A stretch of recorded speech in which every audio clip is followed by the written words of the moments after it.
প্রিয় দর্শক, আমন্ত্রণ জানাচ্ছি এটিএন বাংলার নিয়মিত স্বাস্থ্য বিষয়ক সরাসরি অনুষ্ঠান করোনা এবং করণীয়তে। বরাবরের মতো এই পুরো অনুষ্ঠান জুড়ে আমি আছি ডাক্তার শাহেদ ইমরান। দর্শক মণ্ডলী, আমরা এই মুহূর্তে জানি যে করোনার সংক্রমণে এর যে দশা রয়েছে বাংলাদেশ এবং সারা পৃথিবীতে সব জায়গায় চলছে, কিন্তু দ্বিতীয় ঢেউ অনেকেই আসছে অনেক দেশে।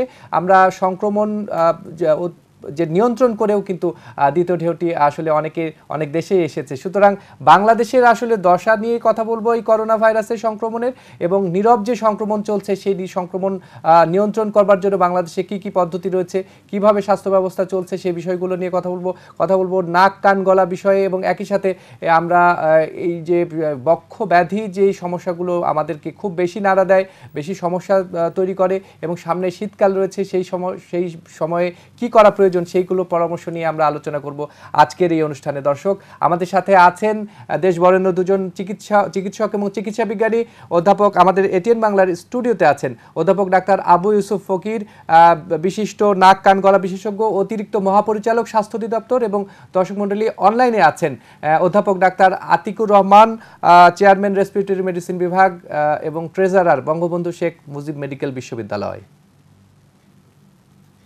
দর্শক মণ্ডলী, এই পর্যায়ে আমরা আলোচনা শুরুর আগেই একটি রিপোর্ট দেখে আসি। এটিএন বাংলার সর্বশেষ তথ্য যে প্রতিবেদনটি, সেটি কি বলে চলুন দর্শক আমরা প্রতিবেদনটি দেখে আসি। গত 24 ঘন্টায় করোনা ভাইরাসে দেশে আরো 30 জনের মৃত্যু হয়েছে। এদের মৃতের সংখ্যা দাঁড়ালো 5405 জনে। মৃত ব্যক্তিদের 20 জন পুরুষ আর 10 জন নারী। সবশেষ 12345টি নমুনা পরীক্ষায় 1499 জনের করোনা শনাক্ত হয়েছে। শনাক্তের হার 12.14%। মোট আক্রান্তের সংখ্যা 3,71,631। গত 24 ঘন্টায় সুস্থ হয়েছেন 1,651 জন। এ নিয়ে মোট সুস্থ হয়েছেন 2,84,833 জন। শনাক্ত বিবেচনার সুস্থতার হার 76.64%। ঢাকা বিভাগে সর্বোচ্চ 19 জন মারা গেছেন। এছাড়াও চট্টগ্রামে 4 জন আর রংপুর, খুলনা ও বরিশালে 2 জন করে প্রাণ হারিয়েছে। সিলেটে মারা গেছে 1 জন। মঙ্গলবার স্বাস্থ্য অধিদপ্তরের সংবাদ বিজ্ঞপ্তিতে এসব তথ্য জানানো হয়।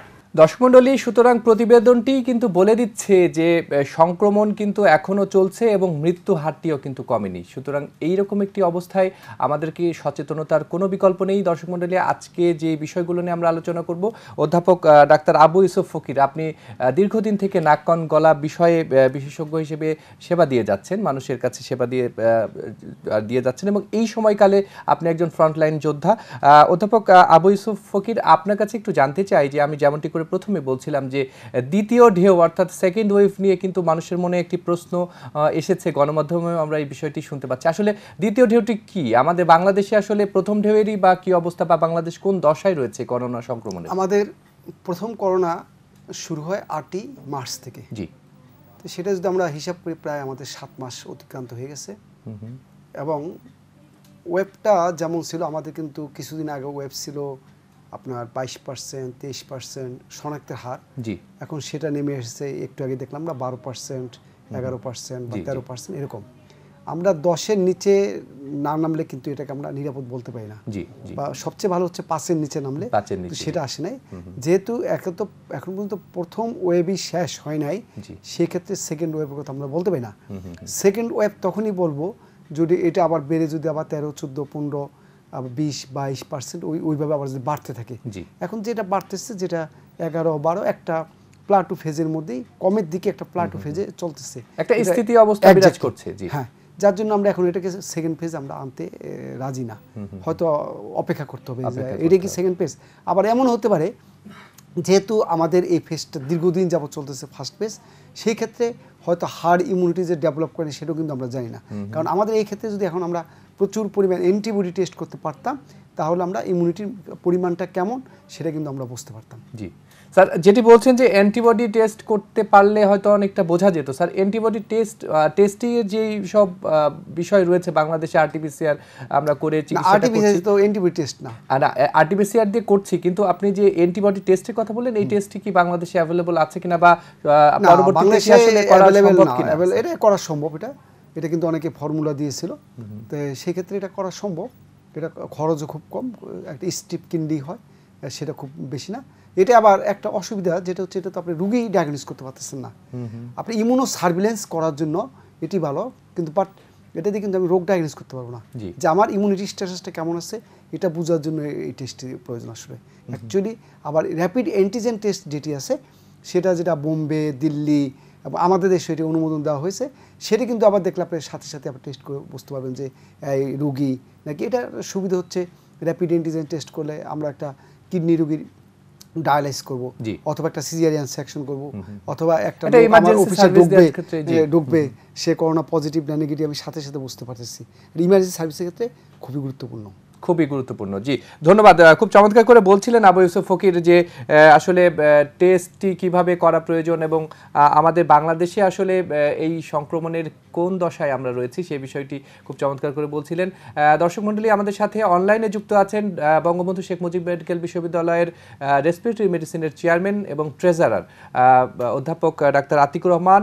আতিকুর রহমান, আপনি আমাকে নিশ্চয়ই শুনতে পাচ্ছেন? জি, আমরা একটু জানতে চাচ্ছি যে কোভিড-19 রোগে যারা আক্রান্ত হয়েছেন তাদের পরবর্তীতে, অর্থাৎ আমরা ভেবে নিচ্ছিলাম যে 14 দিনে সেরে যাবে, অর্থাৎ 14 দিনের পরে হয়তো সে স্বাভাবিক জীবনযাপন করতে পারবে, কিন্তু অনেক রোগীর ক্ষেত্রে আমরা দেখতে পাচ্ছি যে দীর্ঘমেয়াদী একটি স্বাস্থ্য সমস্যা তাদের থেকে যাচ্ছে এবং দুর্বলতা, দীর্ঘমেয়াদী দুর্বলতা দেখা যাচ্ছে। আপনি বক্ষব্যাধি রোগের চিকিৎসা দেন এবং একই সাথে আপনি বঙ্গবন্ধু শেখ মুজিব মেডিকেল বিশ্ববিদ্যালয়ের খুব একটি গুরুত্বপূর্ণ পদেও রয়েছেন। আমি একটু জানতে চাচ্ছি যে এই যে কোভিড-19 পরবর্তী যে সমস্যা এবং দুর্বলতা যেগুলো রয়েছে এগুলো আসলে কেন হচ্ছে এবং তার সেক্ষেত্রে কি করণীয় রয়েছে রোগীদের ক্ষেত্রে এবং চিকিৎসার ক্ষেত্রে কি বিশেষ বিষয়গুলো সচেতনভাবে রোগীদেরকে মানা প্রয়োজন বলে মনে করেন অধ্যাপক আতিকুর রহমান? ধন্যবাদ। আসলে পৃথিবীতে কিন্তু এরকম আরো রোগ এসেছে, এটা কিন্তু SARS-CoV-2, জি, SARS-CoV-1 কিন্তু এসেছিল আমাদের সার্স ভাইরাস, মার্স বিভিন্ন। জি, ওখানে দেখা গেছে যে দীর্ঘস্থায়ী ওদের কিন্তু এই যে পরবর্তী রোগ পরবর্তী যে কমপ্লিকেশন গুলো, যেমন সবচেয়ে বেশি দেখা যায় অবসাদগ্রস্ততা বা ফ্যাটিগেবিলিটি আর শ্বাসকষ্ট। জি। আমাদের এই করোনাতেই কিন্তু সবচেয়ে বেশি যে সিমটম গুলো, তার মধ্যে সবচেয়ে ইম্পর্টেন্ট হলো অবসাদগ্রস্ততা এবং শ্বাসের প্রবলেম। এই দুটাতে সবচেয়ে বেশি দেখছে। এছাড়া সমস্ত অর্গানে কিন্তু তারা এফেক্ট করছে। জি, এটা কিন্তু যে একদিনে সেরে যাবে তা না। এই অবসাদগ্রস্ত দূর করতে হলে তো আমাদের কিন্তু পর্যাপ্ত পরিমাণে বিশ্রাম নিতে হবে, ভিটামিন যুক্ত খাবার খেতে হবে এবং সবসময় কিন্তু হালকা ব্যায়াম করতে হবে, বিশেষ করে ফুসফুসের ব্যায়াম। এছাড়া যে ফুসফুসের রোগগুলো হচ্ছে কাশি, একটু কাজ করলে হাঁপিয়ে যাওয়া, শ্বাসকষ্ট, এই যে এগুলো হচ্ছে, এগুলোর কারণ হচ্ছে যে ভাইরাস যখন অ্যাটাক করে তখন কিন্তু সবচেয়ে প্রথমে এফেক্ট করে ফুসফুসে। এই ফুসফুসের এফেক্ট করার সময় তারা কিন্তু বিভিন্ন জায়গায় যে ঘটনাটি ঘটায়, ফাইব্রোসিস, যেটা বলে ফাইব্রোসিস, এই ফাইব্রোসিস যদি পার্মানেন্ট হয়ে যায় তাহলে কিন্তু একটু সমস্যায় দেখা যায়। আর যদি রিভার্সিবল হয় তাহলে কিন্তু আমরা কিছুদিন পরে হলো, 1 বছর হোক, কিছু সময় পরে হলো আমরা সেটা কিন্তু আমরা আস্তে আস্তে ধীরে ধীরে নর্মাল হয়ে যেতে পারি। কিন্তু যদি ফাইব্রোসিস পার্মানেন্ট হয়ে যায় তাহলে কিন্তু রোগী সারা জীবন শ্বাসকষ্ট, কাশি বা অক্সিজেন স্যাচুরেশন, যেটা নিয়ে আমরা সবচেয়ে চিন্তিত এখন, রোগী ভর্তি হলেই অক্সিজেন স্যাচুরেশন সেটা কিন্তু সারা জীবনে থাকবে। সেই জন্য আমরা বলি যে আপনারা যখন পোস্ট কোভিড। জি, অধ্যাপক আতিকুর রহমান, আপনার কাছে এই দীর্ঘমেয়াদী কুপ্রভাব নিয়েই কথা বলবো স্বাস্থ্যের উপরে। আমাদের সাথে একজন দর্শক আছেন, দর্শকের প্রশ্নটি নিয়ে আপনার কাছে আসবো। দর্শক কে আছেন আমাদের সাথে, নাম বলে প্রশ্নটি করুন। জি, আমি আশকোনা থেকে বলছিলাম, নাম স্বপন। জি ভাই, আপনার সমস্যাটি বলুন। জি, একটা বাচ্চার বয়স 2 বছর, ওর কানটা শুধু চুলকায়, ওর কানে কোনো ময়লা নাই, কিছু নেই, শুধু কানটা খালি হাতে হাতে চুলকায়। 2 বছরের বয়সের বাচ্চা আপনার কান চুলকায়, এটি আপনার সমস্যা? জি জি জি জি দর্শক, আমরা প্রশ্নটি বুঝতে পেরেছি। আমাদের নাক কান গলা বিশেষজ্ঞ রয়েছেন, নিশ্চয়ই তার সাথে আমরা এই বিষয়টি নিয়ে আলাপ করব। আমরা প্রফেসর আতিকুর রহমান, আপনার কাছে যে বিষয়টি ছিলাম যে দীর্ঘমেয়াদী যে স্বাস্থ্য সমস্যাগুলো রয়েছে। জি, প্রথমে আর যে শ্বাস ফুসফুস বা শ্বাসতন্ত্রের সমস্যা এড়ানোর জন্য প্রথমত পোস্ট কোভিড যারা হাসপাতাল থেকে ছাড়া পাবে তারা চিকিৎসকের সবসময় পরামর্শ নেন, সেটা টেলিমেডিসিনের সাহায্যে হোক, গিয়ে হোক। 2 নাম্বার, তারা যেন শ্বাসতন্ত্রের কিছু ব্যায়াম আছে সেগুলো ব্যায়াম করা সবসময় করতে থাকে যতদিন পর্যন্ত। অনেকে কিন্তু অক্সিজেন অনেক দিন পর্যন্ত লাগে। দেখা গিয়েছে যে আগে সার্স বা মার্স ভাইরাসে 15 বছর পর্যন্ত অক্সিজেন লেগেছে। সেই জন্য আমরা বলি কারো যদি অক্সিজেন লাগে সেটা খুব অল্প পরিমাণ লাগলেও তারা যেন সেটা, আমরা বলি লং টার্ম অক্সিজেন থেরাপি, সেটা যেন বাসায় ব্যবস্থা করেন। তারপর আপনার যদি চিকিৎসা লাগে ঘন ঘন ইনফেকশন হওয়ার চান্স থাকে, সেগুলো ইনফেকশন হলে চিকিৎসক পরামর্শ যে আপনি অ্যান্টিবায়োটিক খাবেন। এছাড়া আমরা যদি ফাইব্রোসিস দিকে যাই, ফাইব্রোসিসের কিছু ওষুধ আছে আমরা ব্যবহার করে থাকি, যদিও কোভিডে এই করোনাতে সেটা এখনো সাফল্য লাভ করেছে কিনা সেটা এখনো পরীক্ষামূলক আছে, সেটা আমরা চিকিৎসকের পরামর্শ নেওয়ার উপদেশ দিয়ে থাকি। তাহলে তো ওনার শ্বাসকষ্ট বা হাঁপিয়ে ওঠার যে মাত্রাটা কম থাকবে, উনি ভালো থাকবেন, নিরাপদ থাকবেন।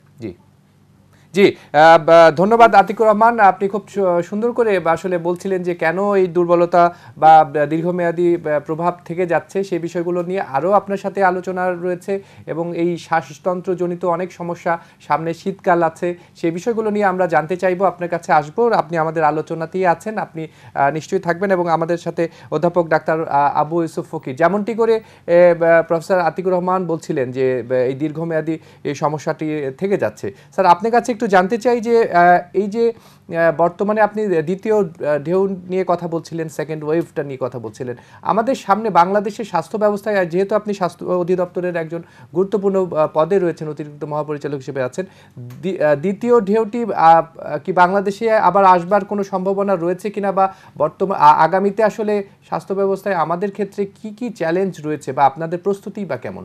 না, নিঃসন্দেহে যে দ্বিতীয় ঢেউ যে আসবে না এমন বলা যায় না, কেননা যে ইতিমধ্যে কিন্তু আপনি ইউরোপিয়ান কান্ট্রিগুলোতে কিন্তু সেকেন্ড ওয়েভ এসে গেছে। তো সেই ক্ষেত্রে আমাদের যে আসবে না এটা আমরা বলতে পারি না। আবার আসলেও যে খারাপ ভালো কোনটা হবে সেটাও আমরা জানি না, কারণ সেটা একটা ইনফেকশন হওয়ার অনেকগুলো ফ্যাক্টর কাজ করে। সেখানে virulency of the organism, age of the patient, comorbidity of the patient, তারপরে হসপিটাল স্টে, তারপরে এইগুলো অনেক ফ্যাক্টর কিন্তু একজন রুগী সুস্থ হওয়ার জন্য কিন্তু অনেকগুলো ফ্যাক্টর কিন্তু বিবেচনা, তার বডি ইমিউনিটি, তার ইনহেরিটেন্ট ইমিউনিটি সে কেমন পাইছে, এগুলো অনেক ফ্যাক্টর কিন্তু নির্ভর করে। তারপরে সব কিছুর ঊর্ধ্বে হচ্ছে আল্লাহ পাক রাব্বুল আলামিন যদি ভালো রাখেন তাহলে অনেক কি ভালো রাখতে পারেন। যেমন আমাদের মোস্তফা জালাল মুহিউদ্দিন স্যার, ওনার কিন্তু আমাদের যে বিএম এর নেতা, ওনার দেখেন ডায়াবেটিস আছে, ওনার হার্টে রিং পরানো, অনেক স্বাস্থ্য ঝুঁকি ছিল এবং এরকম অনেক রোগী আছে সুস্থ হয়ে গেছে। আবার আমাদের মাননীয় অ্যাটর্নি জেনারেল স্যার, ওনার বয়স হয়েছে বাট অত কিন্তু ওনার স্বাস্থ্য ঝুঁকি ছিলেন না। উনি কিন্তু এবং যেদিন রাত্রে জ্বর আসছে পরদিন সকালে উনি ভর্তি হয়েছে, অনলি 4% লাং ইনভলভমেন্ট নিয়ে ভর্তি হয়েছে, কিন্তু আলটিমেটলি কিন্তু উনি কিন্তু সার্ভাইভ করে নেয়। এটা হচ্ছে আসলে প্রতিটা লোক, প্রতিটা পেশেন্ট 100% ইন্ডিভিজুয়াল। এখানে কেউ আপনাকে ওয়ারেন্টি বা গ্যারান্টি দিতে পারবে না, একমাত্র আল্লাহ পাক রাব্বুল আলামিন ছাড়া দিতে পারবে না। তবে এটাও সত্যি যে একজন ডাক্তারের দায়িত্ব আছে, একজন রুগীরও দায়িত্ব আছে যে যথাযথভাবে নিয়মকানুন মেনে চলা, পাশাপাশি চেষ্টা করা, মনের জোর বাড়ায় রাখা, এবং যে সাপ্লিমেন্টারি বা সাপোর্টিভ যে ট্রিটমেন্টগুলো আছে প্রতিটা ট্রিটমেন্টই উপসর্গ ভিত্তিক ট্রিটমেন্টগুলো নেওয়া দরকার। জি স্যার, আমরা একজন দর্শকের প্রশ্ন ছিল যে তার বাচ্চার 2 বছর বয়স, তার কানে চুলকায়, তার প্রথম দেখতে হবে যে কানে কোনো ওয়াক্স বা ময়লা আছে কিনা, সেটা থাকলে সেটা ক্লিন করতে হবে। ক্লিন করার পরে তার প্যাভিটিন অথবা প্যাভিসন অ্যান্টিফাঙ্গাল অয়েনমেন্ট কানের মধ্যে কটন বারের মধ্যে নিয়ে দিনে 3 বার 15 দিন দিতে পারে। আর পাশাপাশি একটি অ্যান্টিহিস্টামিন জাতীয় সিরাপ, যেহেতু 2 বছর বয়স, 1 চামচ করে দিনে 2 বার 15 দিন সে খেলে আশা করি ভালো হয়ে যাবে। অধ্যাপক আবু ইউসুফ ফকির, আমি আপনার কাছে যে বিষয়টা নিয়ে আপনি কথা বলছিলেন, এবং আমি একটি বিষয় একটু জানতে চাই যে আমাদের বাংলাদেশের মানুষের মধ্যে কিন্তু এখন অনেকটাই এরকম একটি ভাব বিরাজ করছে যে করোনা বোধহয় বাংলাদেশে নেই, এবং অনেকেই মনে করছে যে বাংলাদেশের স্বাস্থ্য সেক্টরটি ব্যর্থ এই করোনা নিয়ন্ত্রণের ক্ষেত্রে। আসলে আপনি স্বাস্থ্য অধিদপ্তরের অতিরিক্ত মহাপরিচালক, আপনার কাছে কি মনে হয়, আপনি একটু যদি বলেন। ধন্যবাদ। আসলে অনেকে অনেক কিছু মনে করতে, বাস্তবতা হচ্ছে যে আমাদের মাননীয় প্রধানমন্ত্রী শেখ হাসিনা এবং তার মন্ত্রী পরিষদ এবং আপনার বিভিন্ন বাহিনীর লোকরা যেইভাবে করোনাকে ট্যাকেল করেছে সেটা সারা বিশ্বব্যাপী একটি এক্সাম্পল। শুধু করোনা ট্যাকেল করে না, এই করোনাকালীন সময়ে বিভিন্ন ভাতা দিয়েছেন, বিভিন্ন লোকজনকে সাহায্য করেছেন, মানুষ যাতে দুর্ভিক্ষের মধ্যে না পড়ে এইগুলো চিন্তা ভাবনা রেখে, পাশাপাশি আপনার এর মধ্যে আপনার একটা টর্নেডো গেল, আমপান যেটা, তারপরে দেখেন আপনার বন্যা দুর্যোগে কিন্তু সেগুলো বিশেষ অনেক ক্ষতি হয়েছে। তারপরে অর্থনীতি দেখেন, বিশ্বের অনেক দেশ থেকে আমরা কিন্তু ভালো অবস্থায় আছি।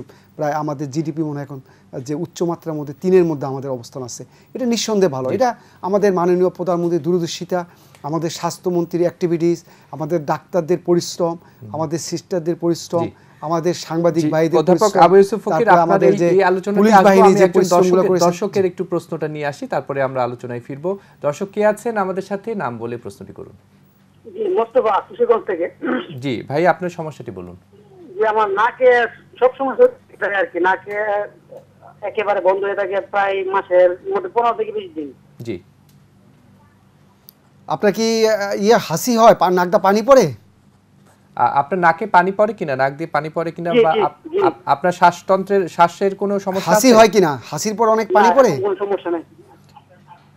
হাসির পরে পানি পড়ে কিনা স্যার জিজ্ঞেস করছিলেন? জি জি, পানি পড়ে। আসলে আপনি এটি হচ্ছে আমার কাছে মনে হচ্ছে অ্যালার্জিক রাইনাইটিস।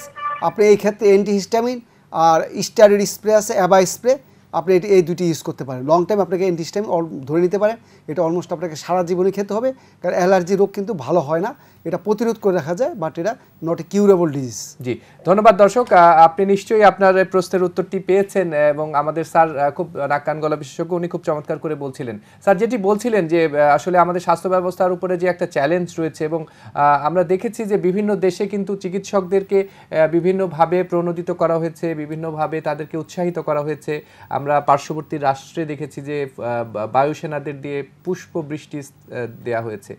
এইরকম ঘটনাগুলো কিন্তু আমরা দেখেছি। স্যার আমরা যেটি বলছিলেন যে আমাদের বাংলাদেশে অনেকভাবেই আমরা আসলে ভালোভাবে সাকসেসফুলি সফলতার সাথে এগিয়ে যাচ্ছি, সেক্ষেত্রে এই বিষয়গুলো কি একটু নজর দেওয়া প্রয়োজন বলে মনে করেন কিনা স্যার? নিঃসন্দেহে আসলে সত্যি ডাক্তারদের প্রতি আমাদের শ্রদ্ধাবোধ থাকা উচিত, কারণ আমাদের কিন্তু এই করোনাকালীন সময়ে প্রায় 100-র উপরে ডাক্তার মারা গেছে, এবং সার্ভিসেও প্রায় 10 থেকে 15 জন ডাক্তার মারা গেছে, যারা অল্প বয়সে এবং যাদের বয়স খুবই কম মারা গেছে। এবং সেই ক্ষেত্রে কিন্তু আমাদের যে প্রশাসন বা জননেত্রী শেখ হাসিনা কিন্তু তার কথা রেখেছেন, এবং ডাক্তারদের যারা মারা গেছেন তাদের কিন্তু 50 লক্ষ টাকা করে অলরেডি দেওয়া হয়েছে, এবং তাদের আমরা খবর রাখা হচ্ছে। হ্যাঁ জি, যাতে পেনশনটা তারা দ্রুত পায়, সেই ব্যবস্থাগুলো করা বা আরও করা যায় কিনা। আমার পার্সোনাল যদি ওপিনিয়ন বলেন, আমি বলি ডাক্তার কেন, সাংবাদিক বা যারাই ফ্রন্টলাইনের যোদ্ধা তাদেরকে সেই ক্ষেত্রে 50 লক্ষ টাকা না দিয়ে যদি 1 কোটি টাকা দেওয়া হয়, এবং সেই ক্ষেত্রে এই টাকাটা একটা ফিক্সড ডিপোজিট করে রাখবে, 18 বছরের মধ্যে সে ভাঙাইতে পারবে না, এবং এটার ইন্টারেস্ট তারা তুলে খাবে। এবং বিশেষ করে এবং আরেকটি প্রস্তাব আমার আছে, ডাক্তার না, এটা আমি একটু বলে নিই। সেটি হচ্ছে যে একজন অল্প বয়সের কর্মকর্তা কর্মচারী যদি মারা যায়, আসলে তার পরিবারটা কিন্তু বেশি ঝুঁকিপূর্ণ, কারণ যারা সিনিয়র সিটিজেন তারা কিন্তু অলরেডি জীবন অনেক কিছু গুছাই ফেলে। এবং আমি মনে করি সেই ক্ষেত্রে যদি পেনশন সুবিধাটা সে পুরাটা যদি 25 বছরের পেনশন সুবিধা ওইটা যদি পায়, তাহলে অনেক ফ্যামিলি কিন্তু বেঁচে যাবে। হ্যাঁ, এই সুবিধাগুলো। স্যার একজন দর্শকের প্রশ্ন রয়েছে, কে আছেন সাথে দর্শক? আপনার নাম বলে প্রশ্নটি করুন। জি, আসসালামু আলাইকুম। ওয়ালাইকুম আসসালাম মা, আপনার প্রশ্নটি বলুন। আমি গাইবান্ধা থেকে বলছি। জি, আমার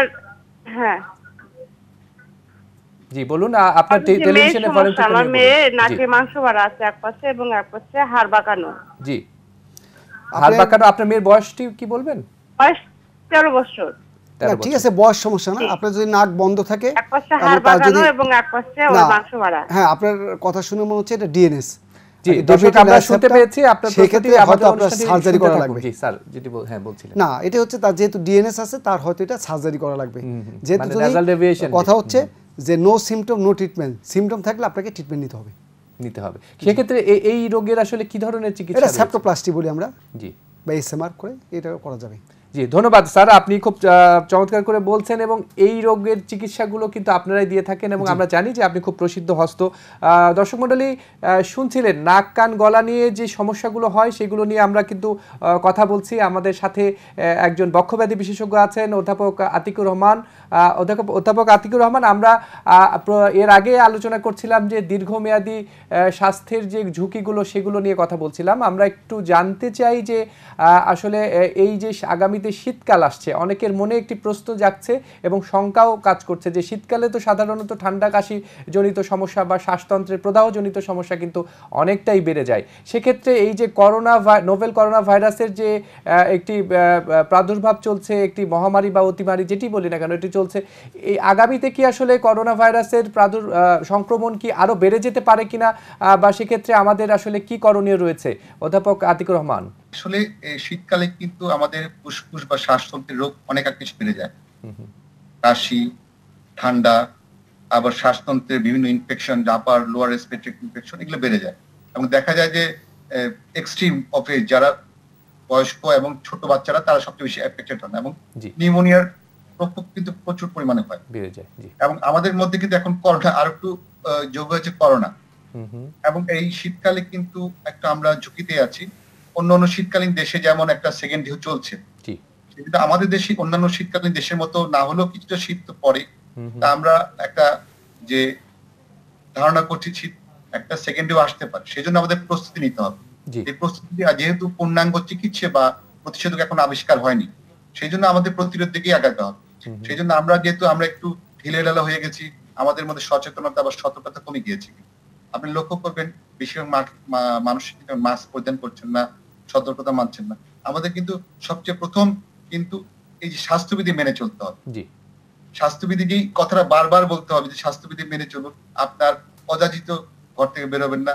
বয়স্করা এবং বাচ্চারা যদি বিনা কারণে শীতকালে কিন্তু ঘর থেকে বেরোবেন না, শীতকালীন পোশাক পরিধান করবেন। এবং যে স্বাস্থ্যবিধি স্বাস্থ্য সুরক্ষা করার যে সরঞ্জাম আছে, মাস্ক অবশ্যই পরিধান করবেন। জি। এবং স্বাস্থ্যবিধি মানতে যে আমরা বলি যে হাত যেন সবসময় ধোবেন, এবং একটু কুসুম গরম পানি, শীতকালে ঠান্ডা পরে একটু কুসুম গরম দিয়ে সাবান দিয়ে ধোবেন। তারপর না হলে হ্যান্ড স্যানিটাইজার দিয়ে করবেন, মাস্ক পরিধান করবেন। আর সবার বেলায় বলি, যারা বেশি কোমরবিলিটি আছে, যেমন প্রেশার রোগী, তারপর হার্টের সমস্যা যারা আছে, ডায়াবেটিসের রোগী, অ্যাজমা যারা আছে, সিওপিডি, সবাই যেন ভ্যাকসিন নিয়ে নেয়। শীতকালে আমরা বলি যে আমরা সবসময় যে ফ্লু শট, বাইরের দেশে ফ্লু শট বলে ইনফ্লুয়েঞ্জা ভ্যাকসিন, তারা যেন যাদের কোমরবিলিটি থাকে অবশ্যই তারা ফ্লু শট নেবেন।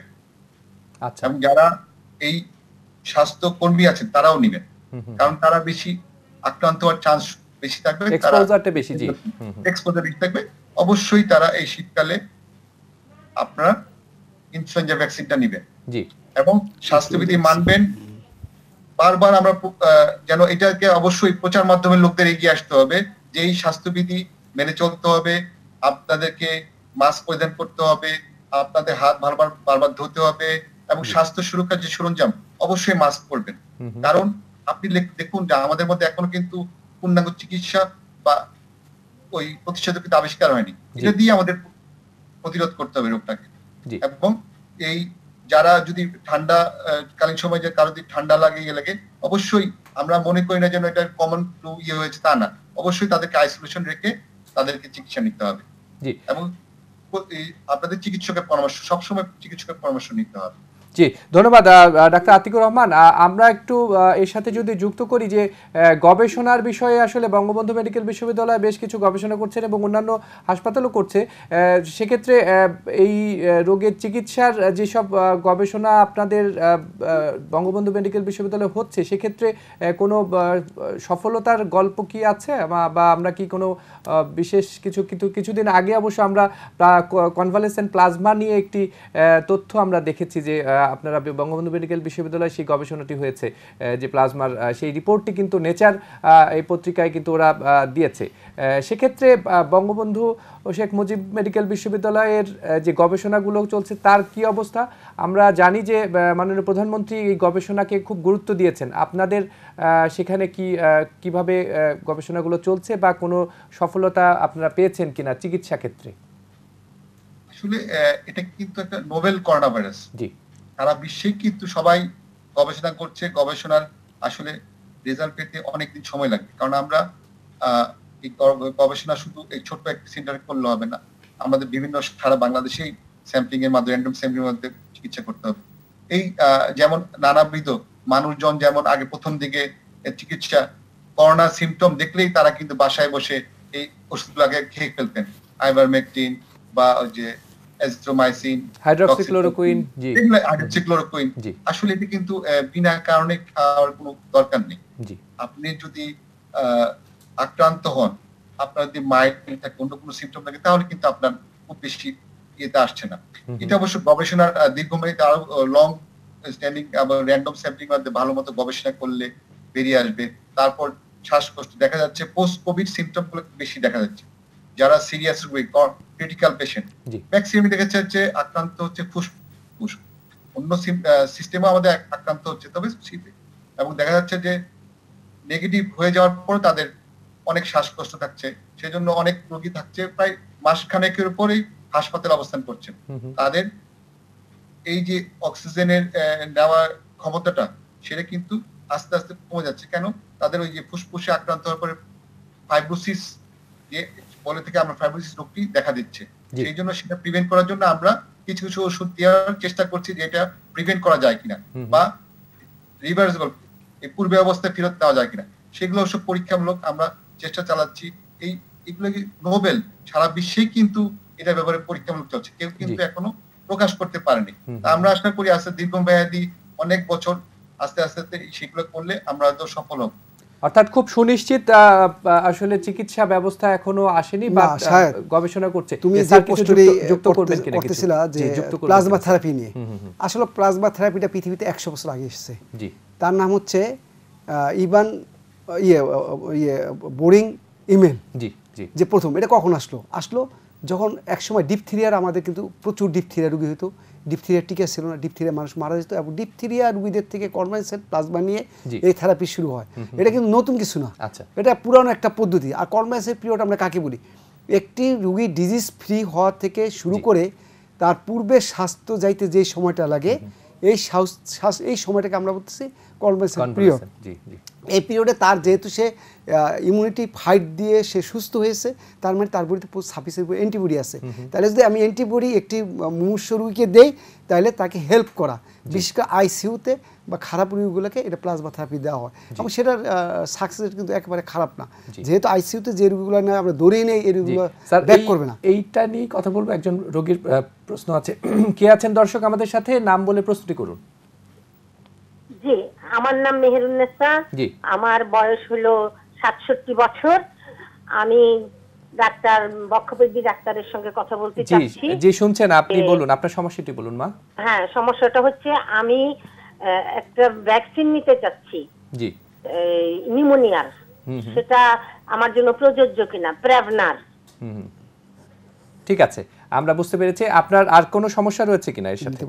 না, আমার আল্লাহর রহমতে আর কোনো সমস্যা নাই। জি, ধন্যবাদ। ধন্যবাদ। আমার এই বয়সে এই ভ্যাকসিনটা নিতে আমি পারবেন কিনা সেই বিষয়টি জানতে চাচ্ছেন। জি, ধন্যবাদ। আমাদের এই অনুষ্ঠানটি আপনি শুনতে থাকুন।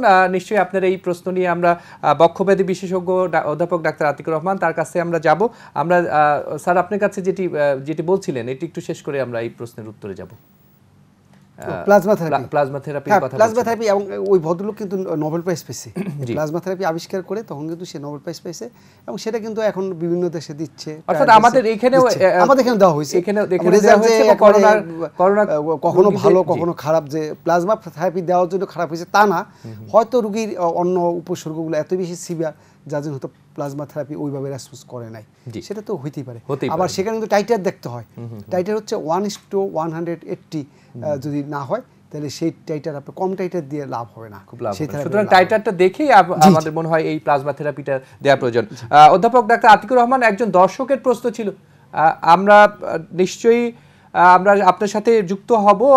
অধ্যাপক আতিকুর রহমান, একজন দর্শকের প্রশ্ন ছিল, সেটি নিয়ে আমরা কথা বলবো। অধ্যাপক আবু ইউসুফ ফকির, আমরা এই মুহূর্তে দেখছি যে অনেক মানুষ কিন্তু এই কোভিড-19 রোগে আক্রান্ত হয়ে গেছে।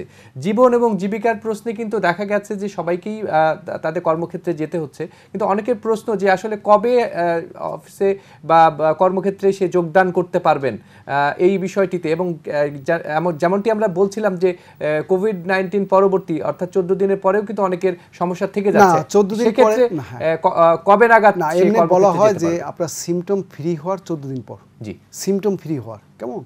কারণ কোভিড অনেক সময় আপনার ফলস পজিটিভ আসতে পারে, কারণ ভাইরাস ডেড হয়ে যাওয়ার পরও সেখানে পজিটিভ দিতে পারে। তাহলে বলছে যে সিম্পটম ফ্রি হওয়ার পর 14 দিন পরে। এখন এগুলো সব কিছু নির্ভর করে সে লোকটা কিনা, যে সে ফিজিক্যালি ক্যাপেবল কিনা। এখন যার অক্সিজেন লাগে সে অফিস কিভাবে করবে, অথবা একটা ভারী কাজ তো সে করতে পারবে না, সেখানে মডিফাই তাকে সাফিসিয়েন্ট রেস্ট নিতে হবে, তাকে সময় দিতে হবে, ডাক্তারের পরামর্শ করতে হবে, আবার দরকার সিটি স্ক্যান করে চেক করে দেখতে হবে তার লাংসের কি অবস্থা।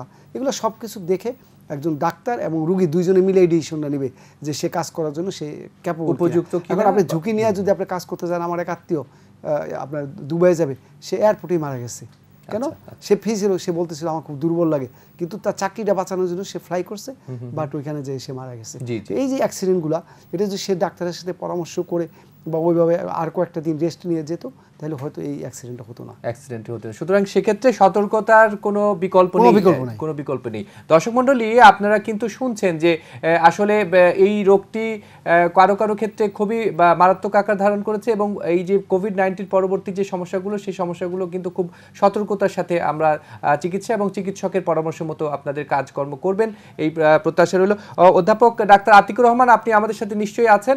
আমরা একজন দর্শক ছিলেন, আমাদের সাথে দর্শকের প্রশ্ন আছে। 67 বছরের একজন মহিলা, উনি বলছেন যে নিউমোনিয়ার যে ভ্যাকসিনটি আছে, সেই ভ্যাকসিনটি, আপনি ভ্যাকসিন নিয়ে কথা বলছিলেন, ইনফ্লুয়েঞ্জার ভ্যাকসিনটি নিয়ে নেওয়ার কথা বলছিলেন, এই নিউমোনিয়ার ভ্যাকসিনটি কি আসলে 67 বছরের একজন মহিলা উনি দিতে পারবেন কিনা, এই প্রশ্নটি ছিল আপনার কাছে। আপনি যদি একটু বিষয়টি পরিষ্কার করেন।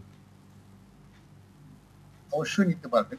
আমরা তো বলি যারা ভ্যাকসিন কারা বেশি নেবে, যারা বেশি এক্সট্রিম হবে, বয়স্ক অথবা কম বয়স্ক, এবং যাদের কোমরবিডিটি আসবে, যেমন প্রেশারের রোগী, হার্টের সমস্যা আছে, ডায়াবেটিস আছে, অ্যাজমার রোগী, সিবি, তারা তো অবশ্যই নিতে পারবেন। নিউমোনিয়ার ভ্যাকসিন নিতে পারবেন।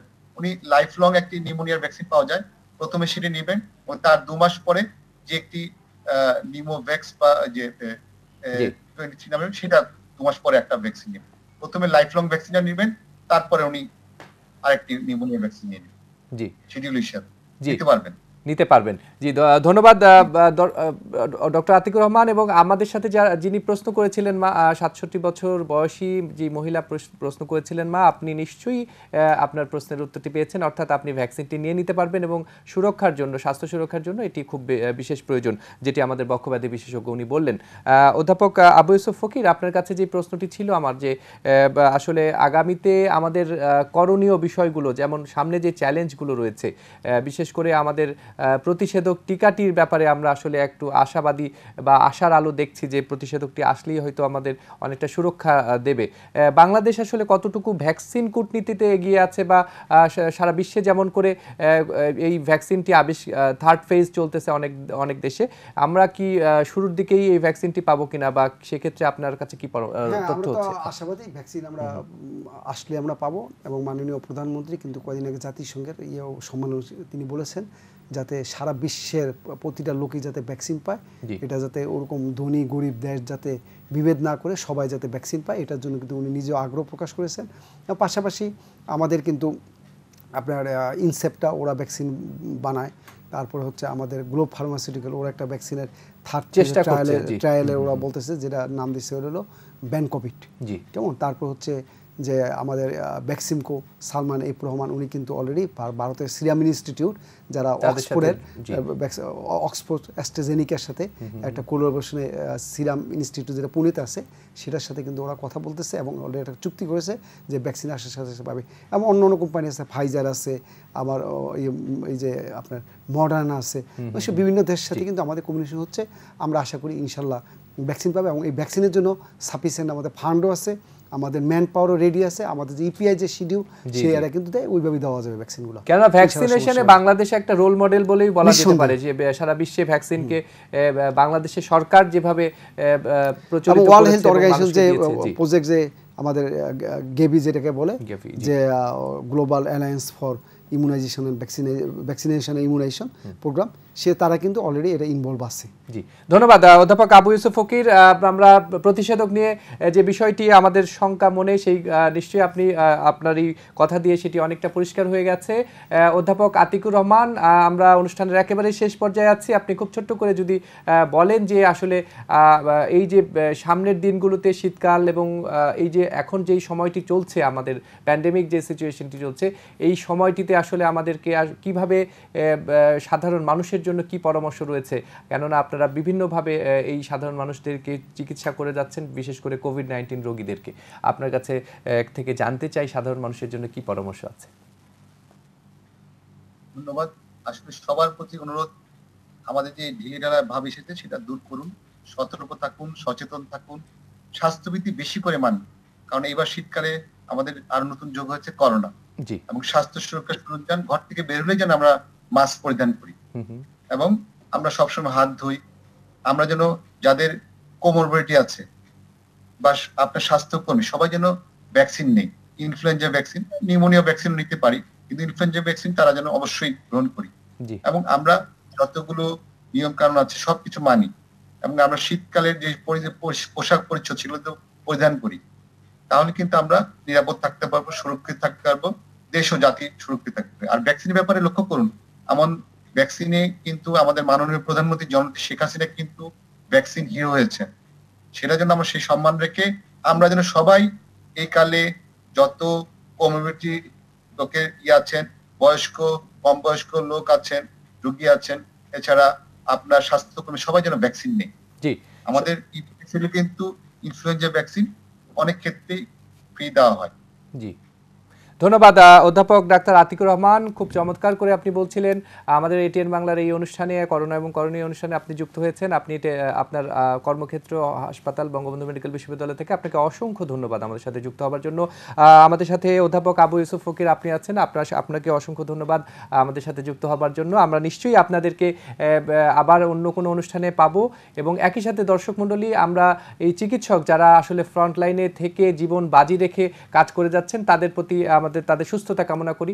আমাদের সাথে যে দুজন বিশেষজ্ঞ চিকিৎসক রয়েছেন তাদের সুস্থতা কামনা করে আজকের অনুষ্ঠান আমরা শেষ করব। তবে তাদের কথা মতো, বিশেষজ্ঞদের কথা মতো একটি কথা কিন্তু আমরা খুব পরিষ্কার করে জানলাম, সেটি হচ্ছে সচেতনতার কোনো বিকল্প নেই। সচেতনতাই হোক প্রতিকারের শুরু, এবং ভ্যাকসিন অর্থাৎ প্রতিষেধকটি আসবার আগে মাস্কই হলো আপনার ভ্যাকসিন। সুতরাং ভালো থাকবেন, সুস্থ থাকবেন, এটিএন বাংলার সাথেই থাকবেন। আল্লাহ হাফিজ।